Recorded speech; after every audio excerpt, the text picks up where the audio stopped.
আজকে মেয়ের টিফিনে কি দিচ্ছি জানো? ভাত ভাজা। হ্যাঁ, খুব সাধারণ একটা রেসিপি, কিন্তু খেতে দারুণ লাগে। পেঁয়াজ, আলু, গাজর, ক্যাপসিকাম এক এক করে সব ভেজে নিতে হবে। এছাড়া যদি বাড়িতে ফুলকপি, বিনস, ইভেন সয়াবিন থাকে সেগুলোও কিন্তু অ্যাড করা যেতে পারে। সব সবজিগুলো দিয়ে ভালো করে একবার ভেজে নিতে হবে। এরপরে একটা ডিম ফেটিয়ে সেটাকেও ভালো করে ফ্রাই করে নিতে হবে। এরপর নুন পরিমাণ মতো, একটু চিনি আর একটু সয়া সস মিক্স করতে হবে।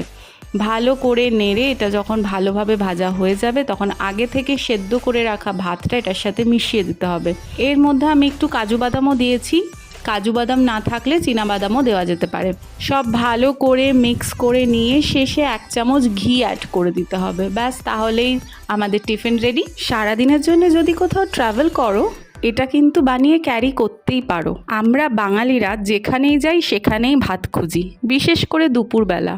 তাই এটা যদি বানিয়ে ক্যারি করে নিয়ে যাওয়া যায় তাহলে ভাতের ক্রেভিংটাও কাটে আর পেটটাও ভরে। সকালের জলখাবারের পর এবার পালা লাঞ্চের। আজকে বাজার থেকে কর্তামশাই নিয়ে এসেছে মৌরলা মাছ, চিংড়ি মাছ আর পাবদা মাছ, তো সেগুলোই ধুতে বসেছি।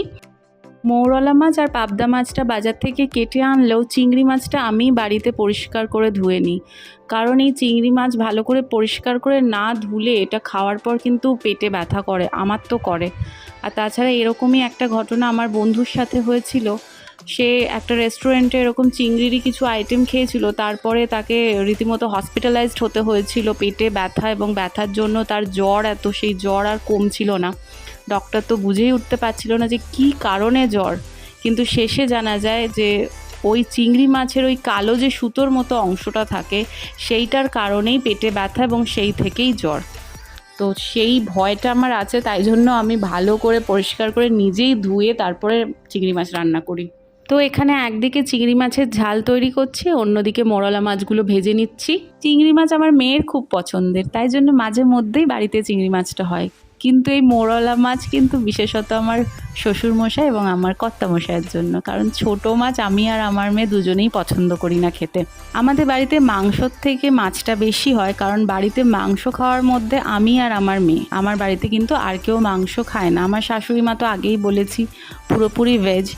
আর আমার শ্বশুরমশাই এবং আমার হাজব্যান্ড কিন্তু মাছ আর ডিম খেলেও মাংসটা খায় না। ভাস্কর আগে মাংস খেলেও গত 1 বছর হলো ও মাংস খাওয়া ছেড়ে দিয়েছে। তাই বাড়িতে মাছের আইটেমটাই বেশি হয়। এদিকে চিংড়ি মাছের ঝাল কমপ্লিট, এবারে ভাতটা বসিয়ে দেবো, আর একদিকে মৌরলা মাছের ঝালটা বানিয়ে নেবো তাড়াতাড়ি করে। একটা আলু কেটে রেখেছিলাম, আলুটাকে এবারে ভেজে নিচ্ছি। এর সাথে পেঁয়াজ, টমেটো, আদা রসুন বাটা সব ভালো করে ভেজে নিয়ে এর মধ্যে লঙ্কা গুঁড়ো, হলুদ গুঁড়ো, জিরে আর ধনে গুঁড়ো মিক্স করে ভালো করে একটু জল দিয়ে এটা একটুখানি কষিয়ে নিচ্ছি। মশলাটা কষানো হয়ে গেলে অল্প একটু জল দিয়ে দেবো। জলটা ফুটে গেলেই তার মধ্যে আগে থেকে ভেজে রাখা মরলা মাছগুলো দিয়ে দেবো। তারপর ওপর থেকে ধনেপাতা আর কাঁচা লঙ্কা দিয়ে দিলেই রেডি মরলা মাছের ঝাল। তোমরা কে কে পছন্দ করো ছোটো মাছ?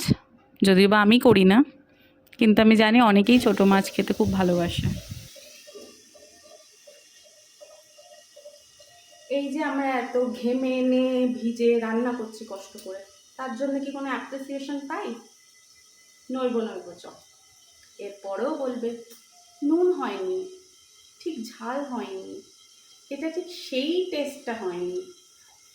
কিছু না কিছু খুঁত খুঁজবেই খুঁজবে, কোনো মানে হয়?